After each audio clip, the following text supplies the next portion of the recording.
એમને કહો સુરેન્દ્રનગરમાં ગટરનું ઢાંકણું બદલવાનું છે, નવસારી તું આવશે. તમે કહો કે એક જગ્યાએ દલિતોનું ઘોડી ચડવા નથી દેતા, તો એમાં નવસારીને જિગ્નેશ બી જવાનું. ઓળખી લેજો આમને બી. તમારો ભાઈ જ્યાં હોય ત્યાં જ રહેવાય ને. આમના છોકરા કાઢવા અમે કાઢી નથી. ગુજરાતના 50 લાખ દલિતોના આત્મસન્માન પર ઠેસ પહોંચે એ બોટાદ હોય, ભાવનગર હોય, અમરેલી હોય, સુરેન્દ્રનગર હોય, જુનાગઢ હોય, ગીર સોમનાથ હોય, કચ્છ હોય, બનાસકાંઠા હોય, પાટણ હોય, સુરત હોય, વડોદરા હોય, અમદાવાદ હોય, મહારાષ્ટ્ર હોય, રાજસ્થાન હોય, હરિયાણા હોય, કેરળ હોય. આ તમારા ભાઈએ કે બાકી રાખ્યું છે અમને ધોવામાં? આમને કૂટવામાં કઈ બાકી રાખ્યું છે આમની સામે લડવાના?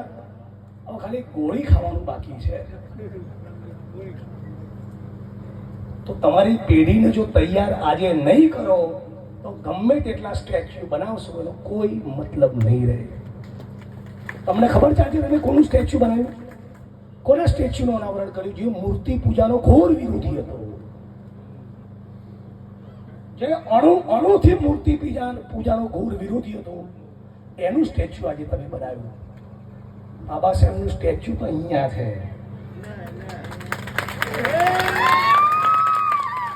બનાવ્યું, સરસ કર્યું, 2 માળા ઓછી પહેરાવો છો. કેમેરાની સામે કહું છું ચાલશે, પણ આ ધાંગધ્રાની જે જમીનોમાં કબજા નથી ને એની માપણી કરાઈને કબજો લો.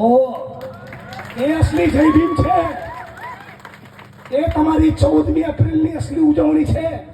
તમે ભીમા કોરેગાંવ દિવસ નિમિત્તે, સંવિધાન દિવસ નિમિત્તે 10,000ની રેલી કરો અને સાયલામાં દલિતોની જમીનમાં ગુંડા 25 વર્ષથી ખેડતા હોય. શું તમારી રેલીનો મતલબ રહ્યો?